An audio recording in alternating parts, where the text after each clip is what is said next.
નમસ્કાર વિદ્યાર્થી મિત્રો, તો લાસ્ટ લેક્ચર્સમાં આપણે રાસાયણિક સંયોગીકરણના 5 નિયમોનો અભ્યાસ કર્યો હતો, જેમાં પ્રથમ નિયમ હતો દળ સંરક્ષણનો નિયમ, અથવા એને કહેવાય બીજા નામથી કહેવું હોય તો દળ સંચયનો નિયમ. બીજો નિયમ હતો નિશ્ચિત પ્રમાણનો નિયમ. ત્રીજો નિયમનો અભ્યાસ કર્યો હતો કે જેની અંદર ગુણક પ્રમાણનો નિયમ હતો. ચોથો નિયમ ગેલ્યુસેકના વાયુ કદનો નિયમ. પાંચમો નિયમ હતો એવોગ્રેડોનો નિયમ. તો રાસાયણિક સંયોગીકરણના મુખ્યત્વે 5 નિયમોનો આપણે અભ્યાસ કર્યો છે. ઓકે, તો આજના લેક્ચરની અંદર પહેલો જ નિયમ ભણવાનો છે ડાલ્ટનના પરમાણ્વીય સિદ્ધાંત. ડાલ્ટનના પરમાણ્વીય સિદ્ધાંત શું કહે છે સિદ્ધાંત એ સમજવાનો છે આવો ડાલ્ટન નામના વૈજ્ઞાનિકે. તો સૌપ્રથમ મુદ્દો, ઈસવીસન 1808 માં બ્રિટિશ વૈજ્ઞાનિક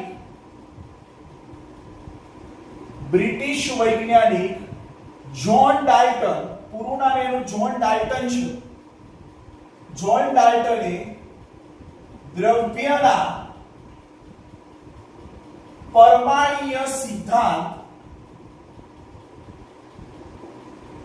માટેનો સિદ્ધાંત રજૂ કર્યો. ઓકે, શું કહે છે પ્રથમ મુદ્દો કે ઈસવીસન 1808 માં બ્રિટિશ વૈજ્ઞાનિક જ્હોન ડાલ્ટન નામના વૈજ્ઞાનિકે દ્રવ્યના પરમાણ્વીય સિદ્ધાંત માટેનો સિદ્ધાંત રજૂ કર્યો. એનો મતલબ દ્રવ્યના પરમાણ્વીય સિદ્ધાંત એટલે કે દ્રવ્ય કોને કહીશું, તો આની અંદર બેસ્ટ વર્ડ એપ્લાય કર્યો છે કે દ્રવ્ય કોને કહીશું. તો દ્રવ્ય એટલે એવી વસ્તુ કે જે સ્પેસિફિક જગ્યા રોકી શકે અથવા એનું ચોક્કસ દળ હોય, એને આપણે દ્રવ્ય તરીકે ઓળખી શકાય. બરાબર, લાસ્ટ લેક્ચર્સમાં આપણે દ્રવ્યનો અભ્યાસ કરેલો છે. ડાલ્ટનના પરમાણ્વીય સિદ્ધાંતનો સિદ્ધાંત શું છે એ સિદ્ધાંત સમજીએ. તો સિદ્ધાંતની અંદર દ્રવ્ય એ પરમાણુઓના અવિભાજ્ય સૂક્ષ્મ કણ છે. સિદ્ધાંત આવું કહે છે કે દ્રવ્ય એ પરમાણુઓના અવિભાજ્ય સૂક્ષ્મ કણ છે.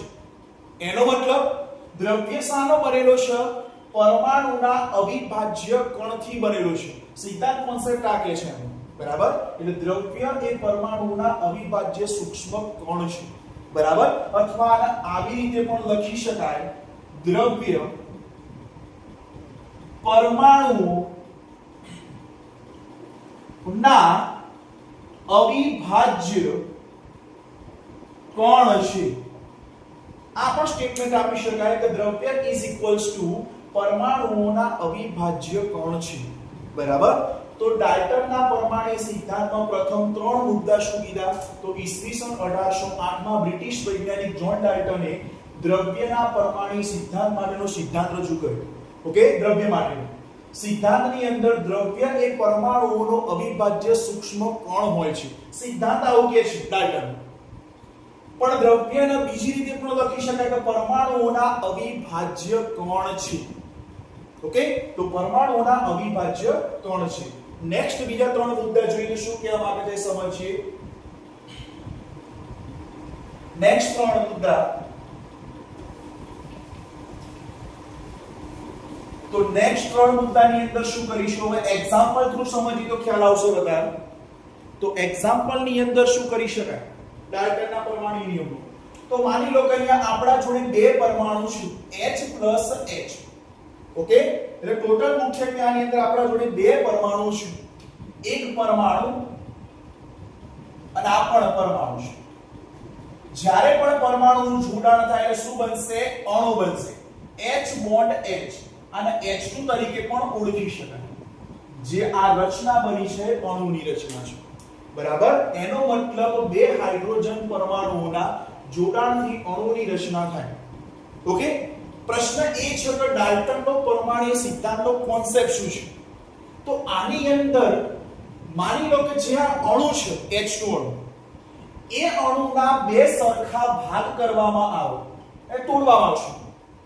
ઓકે, અણુને જ્યારે વચ્ચેથી બ્રેક કરવામાં આવશે તો એક હાઇડ્રોજન પરમાણુ અલગ થશે અને બીજો હાઇડ્રોજન પરમાણુ અલગ થશે. એમાં તો શું પરમાણુઓના બે સરખા ભાગ કરી શકાય? ડાલ્ટનનો પરમાણુ સિદ્ધાંત એમ કહે છે કે જ્યારે અણુના આપણે વચ્ચેથી બે સરખા ભાગ કરીએ તો એ પરમાણુમાં જશે. તો શું આ પરમાણુના બે સરખા ભાગ કરી શકાય?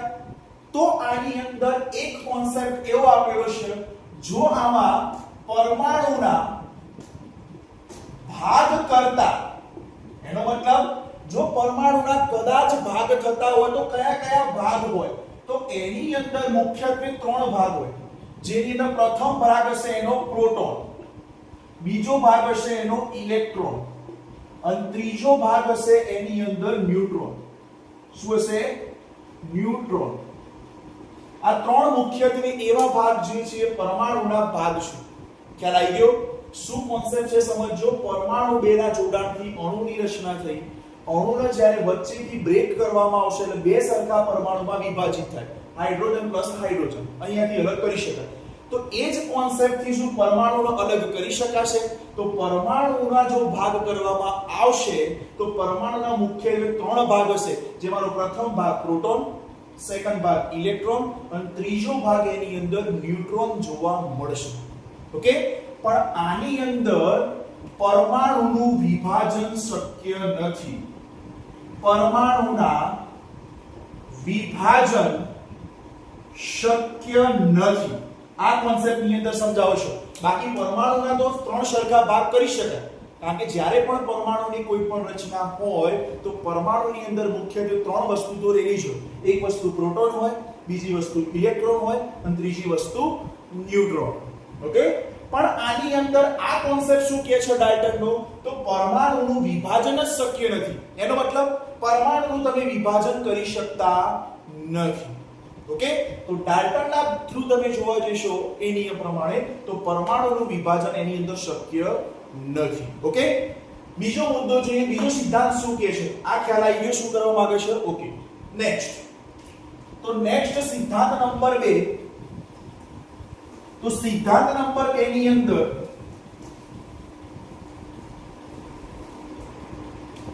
સિદ્ધાંત 2 શું કહે છે એ સમજો. તો સિદ્ધાંત 2 ની અંદર શું કહેવા માંગે છે સમજીએ કે આવર્ત કોષ્ટકમાં રહેલા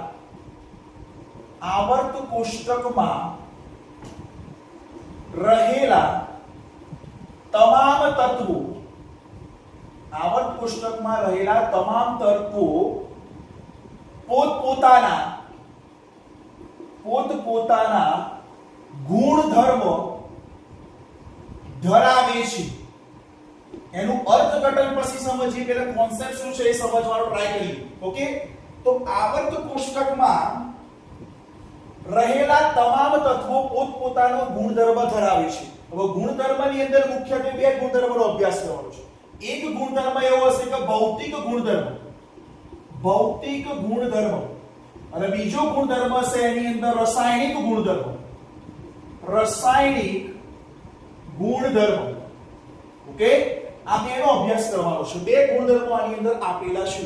ભૌતિક ગુણધર્મની અંદર કયા કયા પ્રકારના ગુણધર્મો આવી શકે કે જેના આપણે નરી આંખે જોઈ શકીએ, એવા તમામ ગુણધર્મોને શું કહેવાશે? ભૌતિક ગુણધર્મ તરીકે ઓળખી શકાય. જ્યારે રાસાયણિક ગુણધર્મની અંદર એક સ્પેસિફિક વાત કરીએ છીએ, પહેલા ભૌતિક ગુણધર્મ સમજીએ તો એની અંદર પહેલો જ આવશે રંગ. ઓકે, કોઈ પણ પદાર્થ અથવા કોઈ પણ તત્વ હોય તો એનો સ્પેસિફિક રંગ હોય. ઓકે, સેકન્ડ નંબર છે ઉત્કલન બિંદુ. બીજો કોન્સેપ્ટ છે. ત્રીજો છે એની અંદર ગલન બિંદુ. ઓકે, ત્રીજો કોન્સેપ્ટ ગલન બિંદુ છે. ચોથો એની અવસ્થા અને પાંચમો એનો કોન્સેપ્ટ છે વાસ. તો એનો મતલબ બીજો સિદ્ધાંત શું કહે છે ડાલ્ટનનો પરમાણુ સિદ્ધાંતની અંદર? તો કોષ્ટકમાં આવર્ત કોષ્ટક એટલે પિરિયોડિક ટેબલની અંદર જેટલા પણ તત્વો છે એ પોતપોતાના ગુણધર્મો ધરાવે છે. પણ કયા બે ગુણધર્મો? તો એક ગુણધર્મ હશે ભૌતિક ગુણધર્મ, બીજો ગુણધર્મ હશે રાસાયણિક ગુણધર્મ. ભૌતિક ગુણધર્મની અંદર મુખ્યત્વે 1 2 3 4 5 ગુણધર્મો છે. એની અંદર પ્રથમ રંગ, બીજું ઉત્કલન બિંદુ, ત્રીજું ગલન બિંદુ, ચોથું અવસ્થા અને પાંચમું વાસ. આ તત્વ દરેક ગુણધર્મ ધરાવી શકે છે આમાંથી. ઓકે, રાસાયણિક ગુણધર્મની અંદર જ્યારે પણ બે અણુ એકબીજા સાથે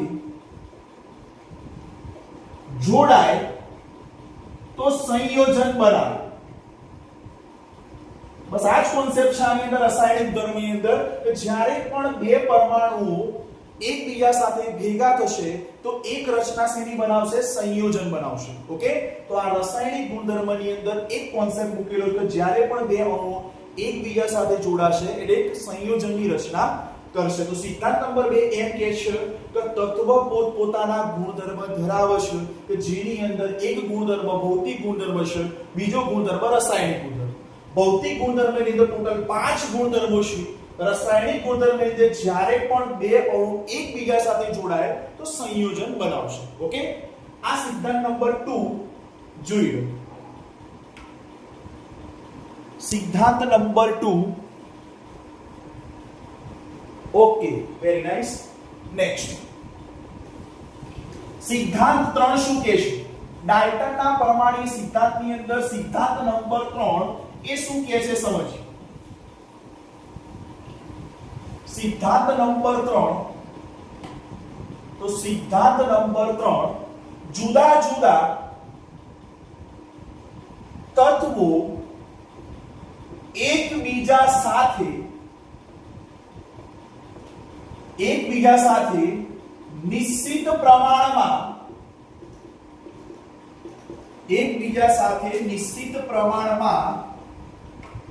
જોડાઈને સંયોજન બનાવે છે. પરંતુ આ સંયોજન અલગ અલગ મળે છે.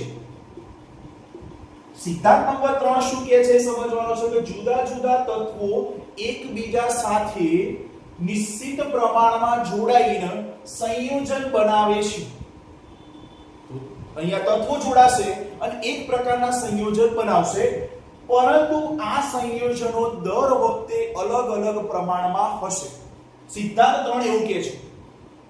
ઓકે, તો સમજીએ એક્ઝામ્પલ થ્રુ શું કહેવા માંગે છે. તો એક્ઝામ્પલ થ્રુ સમજીએ કે શું કહેવા માંગે છે આની અંદર, કારણ કે જુદા જુદા તત્વો એકબીજા સાથે મળવાના છે. તો એક્ઝામ્પલ નંબર 1 જોઈએ તો એની અંદર એક તત્વ લઈએ H2. ઓકે, અને એની સાથે O2 જોડી દઈએ તો આની અંદરથી એક સંરચના બનશે H2O2, રાઈટ. સેકન્ડ નંબરનું એમાં જ H2 તત્વ તો રાખી પણ એની અંદર 1/2 O2 કરી દઈએ. ઓક્સિજન ટોટલ આખું મોલેક્યુલ્સ છે એના ભાગ્યા 2 મોલેક્યુલ્સના જોડાણથી શું બનશે? આની અંદર H2O બનશે, રાઈટ. એનો મતલબ શું થયો કે એક્ઝામ્પલ 1 ની અંદર બે અલગ અલગ તત્વો છે. જો એક હાઇડ્રોજન તત્વ છે અને બીજું ઓક્સિજન તત્વ છે, એ એકબીજા સાથે જોડાઈ સંયોજન તો બનાવે છે પણ અલગ અલગ સંયોજન બનાવે છે. જો જોઈએ, કારણ કે આની અંદર જો એક સંયોજન શું બન્યું છે? H2O, અને બીજું સંયોજન અહીંયા શું બનેલું છે? H2O2. ઓકે, એટલે બે અલગ અલગ સંયોજન બનાવે. આ હાઇડ્રોજન પેરોક્સાઇડ છે અને પાણીનો મોલેક્યુલ છે. પણ આની અંદર જોવામાં આવશે તો H2O2 માં H નું દળ કેટલું જોવા મળશે? આની અંદર H નું દળ કેટલું છે? 2. સરસ, કેટલું છે અહીંયા? 2 છે. જ્યારે ઓક્સિજન નું દળ કેટલું હશે? અહીંયા 32 હશે, રાઈટ. એ જ પ્રમાણે જો H2O માં જોવામાં આવશે તો H2O ની અંદર H નું દળ is equals to 2 હશે અને ઓક્સિજન નું દળ is equals to 16 હશે. તો અહીંયા એ પણ પ્રશ્ન થશે કે આની અંદર દળ પણ સમાન રહેતા નથી, કોઈ એક જ તત્વનું પ્રમાણ નિશ્ચિત છે. જો હાઇડ્રોજન અહીંયા 2 છે દળ, તો હાઇડ્રોજનનું દળ પણ અહીંયા 2 છે. જ્યારે ઓક્સિજન અહીંયા 32 છે H2O2 માં, અને H2O ની અંદર ઓક્સિજનનું પ્રમાણ કેટલું છે? અહીંયા 16 છે. એનો મતલબ શું કહી શકાય કે જ્યારે જુદા જુદા તત્વો એકબીજા સાથે સંયોજાશે તો અલગ પ્રકારના સંયોજન બનાવે છે. ઓકે, તેમના પ્રમાણ પણ અલગ અલગ જોવા મળશે. ઓકે, તો આ કોન્સેપ્ટ છે. H2O માં પણ અલગ અલગ પ્રમાણ મળશે, હાઇડ્રોજનનું 2:32 મળશે, જ્યારે H2O ની અંદર હાઇડ્રોજન અને ઓક્સિજનનું પ્રમાણ 2:16 મળશે. ઓકે, તો સિદ્ધાંત નંબર 3 એક વખત ટેલી કરી લો. ઓકે,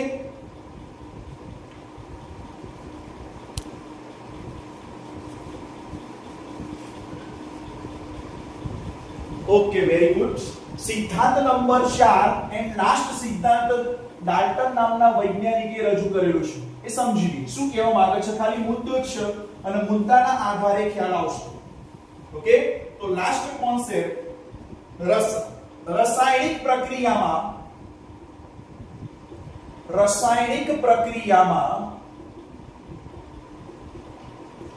તત્વોની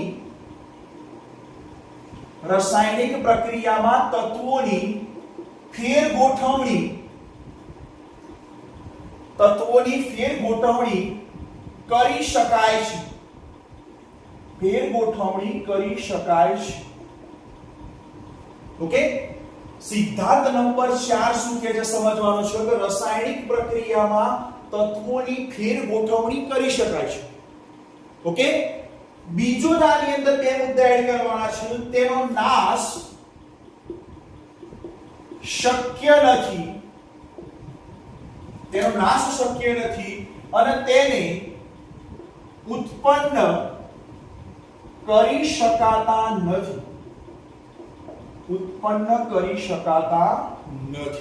તો સિદ્ધાંત નંબર 4 ની અંદર છેલ્લો સિદ્ધાંત આપેલો છે કે રાસાયણિક પ્રક્રિયામાં તત્વોની ફેરગોઠવણી કરી શકાય છે અને એની અંદર તત્વનો નાશ શક્ય નથી અને એના ઉત્પન્ન પણ કરી શકાતા નથી.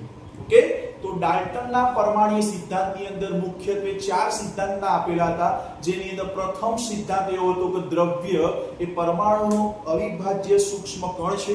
બીજો મુદ્દો એવો આપ્યો કે જુદા જુદા તત્વોના નિશ્ચિત પ્રમાણમાં જે સંયોજન બનાવે છે અલગ અલગ સંયોજન બનાવશે અને એના પ્રમાણ પણ અલગ અલગ હશે. ત્રીજા મુદ્દાની અંદર ડિસ્કસ કર્યું કે જ્યારે પણ જે પણ તત્વ હોય એનો સ્પેસિફિક ગુણધર્મો હોય. એની અંદર મુખ્યત્વે 2 પ્રકારના ગુણધર્મો હતા, જેની અંદર પ્રથમ ગુણધર્મ ભૌતિક ગુણધર્મ, સેકન્ડ નંબરનો ગુણધર્મ હતો રાસાયણિક ગુણધર્મ. ભૌતિક ગુણધર્મની અંદર મુખ્યત્વે 5 ગુણધર્મો હતા, જેની અંદર રગ, ઉત્કલન બિંદુ, ગલન બિંદુ, વાસ એન્ડ અવસ્થા. ઓકે, અને લાસ્ટ ટોપિક અહીંયા ચોથો સિદ્ધાંત છે, રાસાયણિક પ્રક્રિયામાં તત્વોની ફેરગોઠવણી કરી શકાય છે પરંતુ એનો નાશ શક્ય નથી અને એનું ઉત્પન્ન પણ કરી શકાતા નથી. ઓકે, હવે નેક્સ્ટ ટોપિક જોવાનો છે પરમાણુ ક્રમાંક શું છે. તો નેક્સ્ટ ટોપિકમાં પરમાણુ ક્રમાંક. ઓકે, તો અહીંયા પરમાણુ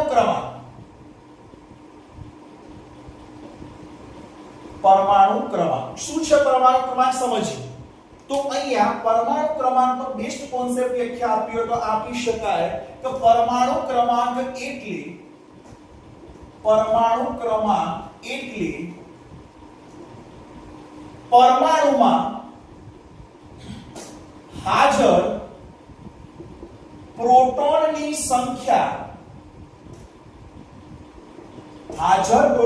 સંખ્યાને પરમાણુ ક્રમાંક કહે છે. તો વ્યાખ્યા શું કહે છે પરમાણુ ક્રમાંકની? કે પરમાણુ ક્રમાંક એટલે પરમાણુમાં રહેલા હાજર પ્રોટોનની સંખ્યાને શું કહેવાશે? પરમાણુ ક્રમાંક કહે છે. ઓકે, એક્ઝામ્પલ જો સમજીએ તો ખ્યાલ આવશે. તો એક્ઝામ્પલની અંદર માની લો કે કાર્બનનો પરમાણુ છે, તો કાર્બનના પરમાણુની અંદર જે સંરચના હશે કાર્બન પરમાણુ, ઓકે, આ કાર્બન પરમાણુની અંદર આજુબાજુમાં ઇલેક્ટ્રોન ટ્રાન્સફર થતા હોય. ઓકે, જ્યારે વચ્ચેના ભાગની અંદર પ્રોટોન અને એની અંદર ન્યુટ્રોન હશે. ઓકે, તો આની અંદર જે પ્રોટોન રહેલા છે, તો પ્રોટોન ની સંખ્યા, બરાબર, પ્રોટોનની સંખ્યાને શું કહેવાશે?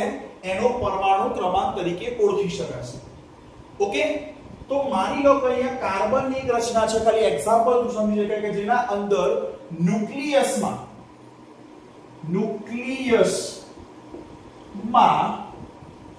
પ્રોટોન અને ન્યુટ્રોન હોય છે. રાઈટ?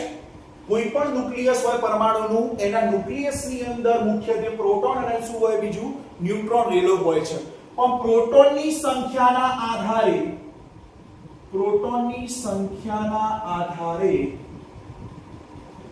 પરમાણુ ક્રમાંક નક્કી કરી શકાય.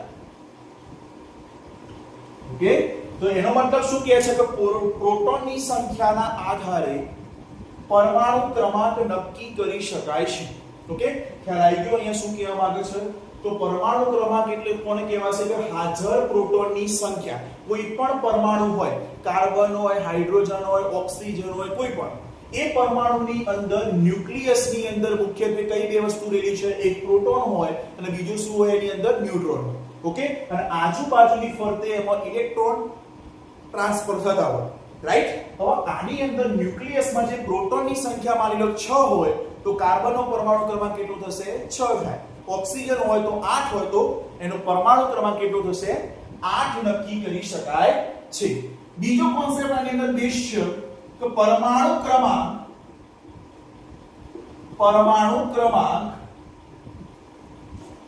ઇલેક્ટ્રોનના આધારે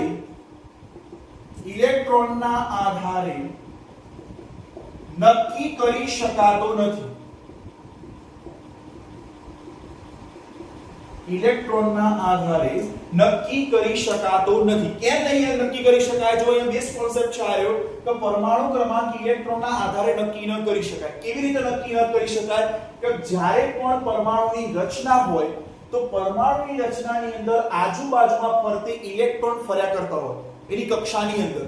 ઓકે, તો જ્યારે પણ ઇલેક્ટ્રોન કોઈ બીજા પરમાણુ સાથે જોડાય તો ઇલેક્ટ્રોન મેળવી પણ શકશે અથવા ઇલેક્ટ્રોન ગુમાવી પણ શકશે. ઓકે, તો એ દરમિયાન શું થશે? તો એની અંદર જે પણ પરમાણુ હશે એનું આયનમાં રૂપાંતરણ થશે. ઓકે, અને આયનમાં રૂપાંતરણ થાય તો એનો પરમાણુ ક્રમાંક નક્કી કરી શકાતો નથી. ઓકે, એટલે ઇલેક્ટ્રોનના આધારે કોઈ દિવસ પરમાણુ ક્રમાંક નક્કી કરી શકાય નહીં. ઓકે, ખાલી માત્ર ને માત્ર પરમાણુ ક્રમાંક નક્કી કરવા માટે હાજર પ્રોટોનની સંખ્યા એ જ તમારો પરમાણુ ક્રમાંક નક્કી કરી આપશે. ઓકે, જે ન્યુક્લિયસની અંદર પ્રોટોન પ્લસ ન્યુટ્રોન રહેલા છે અને આજુબાજુમાં ઇલેક્ટ્રોન ઘૂમ્યા કરે છે. આ એક કોન્સેપ્ટ જોયું.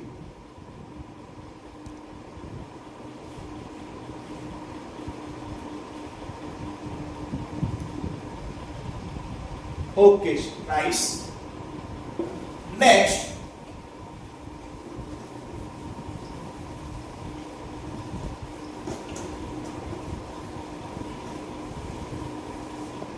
Next, topic છે પરમાણ્વીય દળ. બેસ્ટ કોન્સેપ્ટ છે આનો. શું કહેવા માંગે છે એ સમજવાનો છે. પરમાણ્વીય દળ કોને કહીશું? ઓકે, તો પરમાણ્વીય દળ કોને કહેવાય? બેસ્ટ કોન્સેપ્ટ છે આની અંદર. જો પરમાણ્વીય દળ ખ્યાલ આવી જાય તો એના ઉપરથી નેક્સ્ટ કોન્સેપ્ટ છે આણ્વીય દળ, એ પણ ખ્યાલ આવી જાય. ઓકે, તો પરમાણ્વીય દળ કોને કહીશું? ઓકે, તો પરમાણ્વીય દળની અંદર જેમાં પહેલો જ મુદ્દો લખી શકાય કે પરમાણુના દળને પરમાણ્વીય દળ કહે છે. ઓકે, શું કહે છે? પરમાણુના દળને પરમાણ્વીય દળ કહે છે. એનો મતલબ શું કહી શકાય? કે જ્યારે કોઈ પણ પરમાણુ હોય એનું તમે દળ માપન કરી લો અને એ જે દળ આવશે એને પરમાણ્વીય દળ કહેવાશે. ઓકે, તો એક મુદ્દો આ છે. તો પરમાણ્વીય દળની અંદર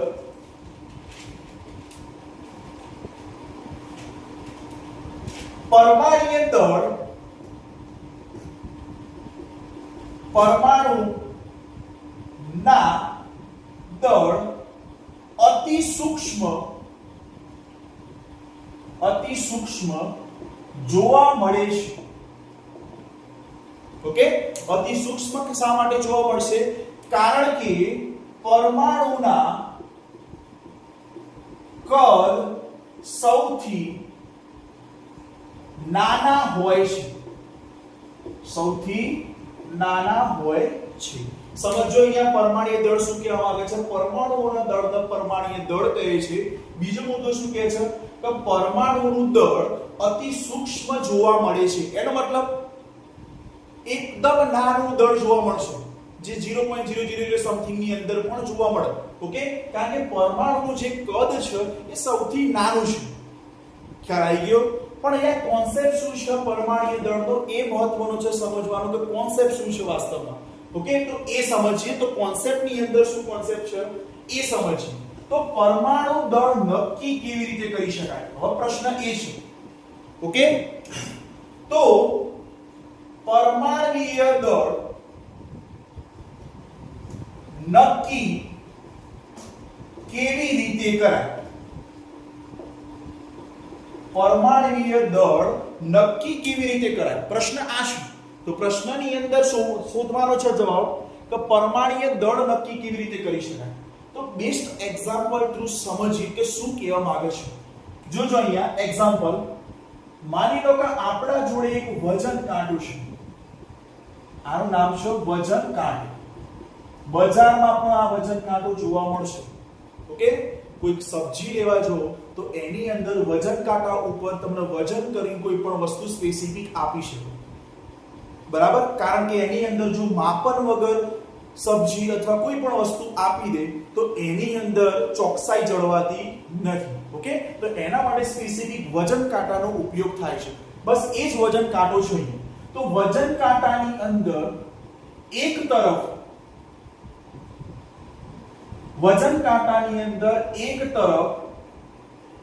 સમજો, અહીંયા એક્ઝામ્પલ થ્રુ સમજીએ. આ વજન કાંટો છે.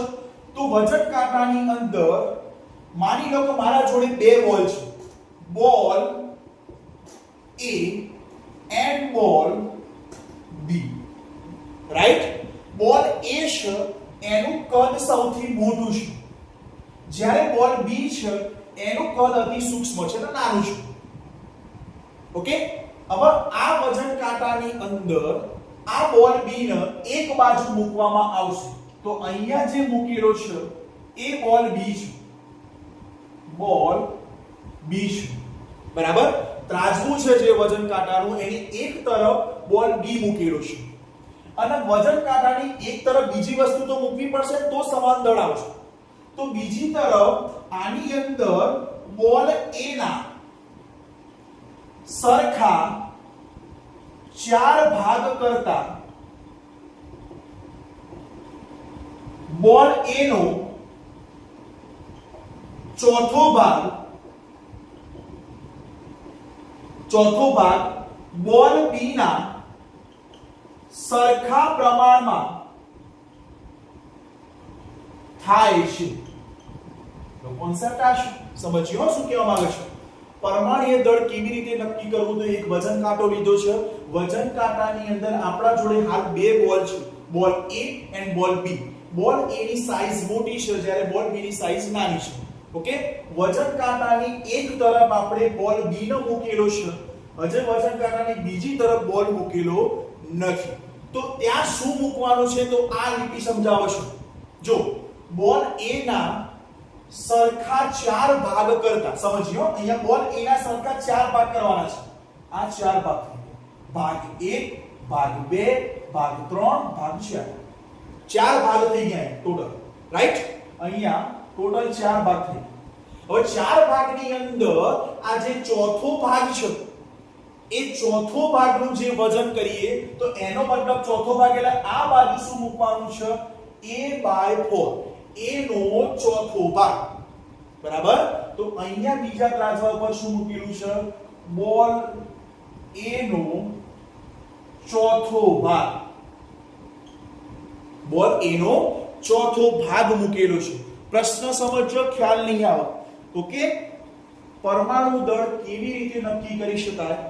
તો એની અંદર બોલ A ના સરખા 4 ભાગ કર્યા, એમાં ચોથો ભાગ છે એ વજન કાંટાના બીજા તરફ મૂક્યો અને ટોટલ બોલ આખો બીજો બી તો પેલી સાઈડ મૂક્યો છે. તો આ બંનેનું વજન કાંટા પરનું વજન સમાન મળે છે. ઓકે, તો એનો મતલબ એમ કહી શકાય કે A ની સાપેક્ષે બોલ B નું વજન નક્કી કરી શકાય. બીજું એક્ઝામ્પલ સમજીએ. એક વજન કાંટો છે, એની અંદર માની લો કે બે વસ્તુ છે તમારી જોડે, એક ખાંડ છે અને બીજી વસ્તુ છે તમારી જોડે ઘઉં છે. ઓકે, બે વસ્તુ છે, બંનેનું વજન 500 ગ્રામ છે.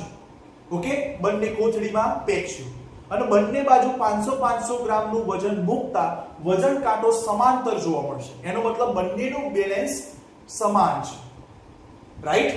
પણ જ્યારે અહીંયા ઘઉંની માત્રા વધારી દેવામાં આવશે, 500 ની જગ્યાએ 1000 ગ્રામ કરી દેવામાં આવશે, તો ત્રાજવું નમી જાય.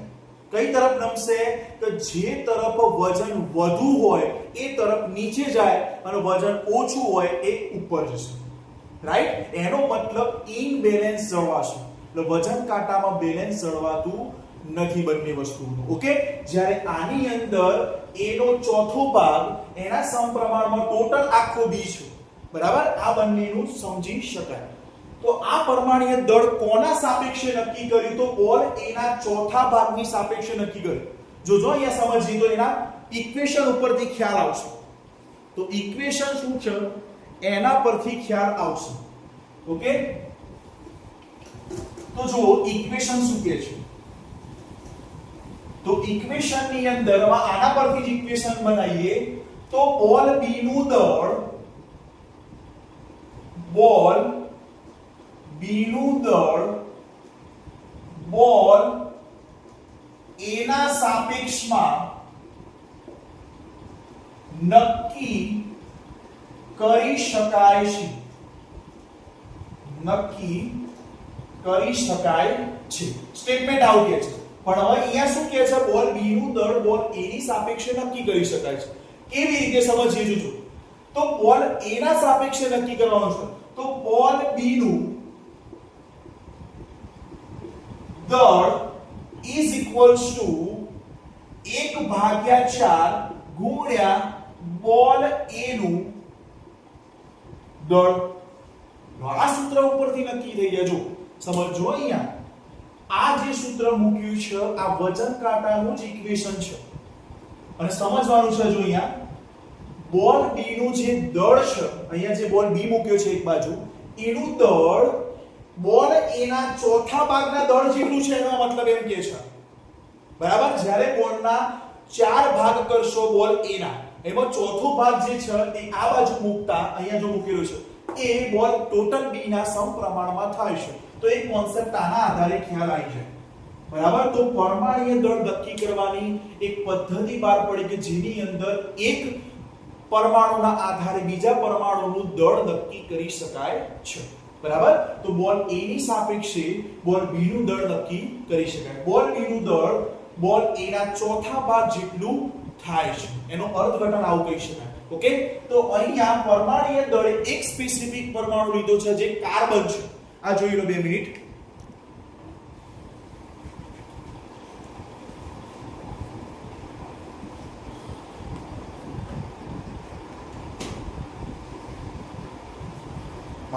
પાણી. ઓકે, જસ્ટ 2 મિનિટ, ફટાફટ જોઈ લો અહીંયા પરમાણ્વીય દળ શું કહે છે.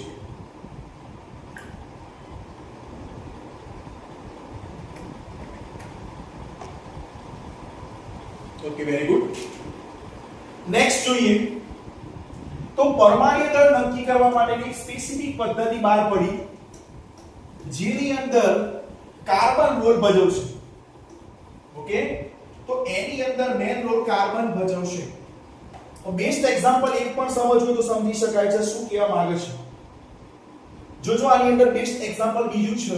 માની લો કે અહીંયા આપણા જોડે વજન કાંટો છે, ઓકે, અહીંયા વજન કાંટો છે અને આ વજન કાંટાની અંદર આ બાજુ ચોક્કસ વજન કાંટાનું દળ મૂકેલું છે, વજન કાંટાનું દળ છે. ઓકે, અને આ ટોટલ વજન કાંટો છે અને વજન કાંટાની આ તરફ એક પરમાણુ મૂકેલો છે હાઇડ્રોજન.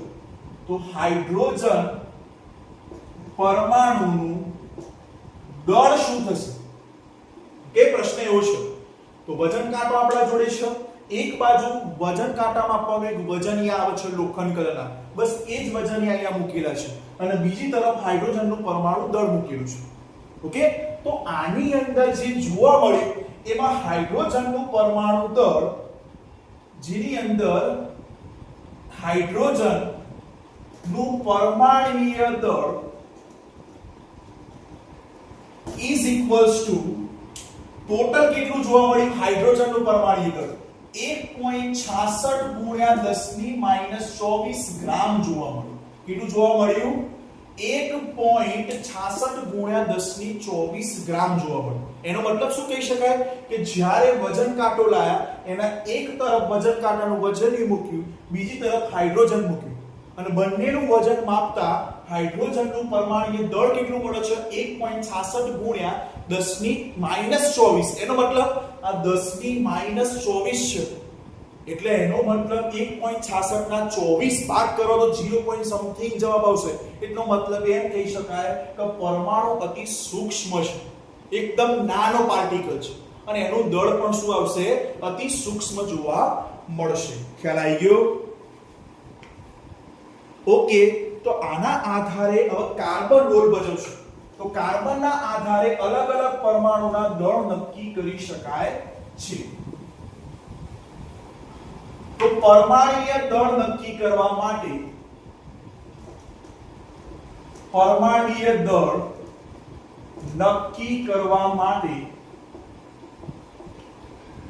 C12 એનો મતલબ C12 કાર્બન 12 નો ઉપયોગ થાય છે.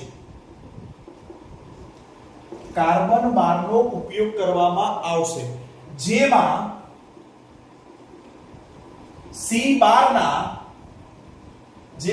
કાર્બન 12 ના પરમાણુય દળ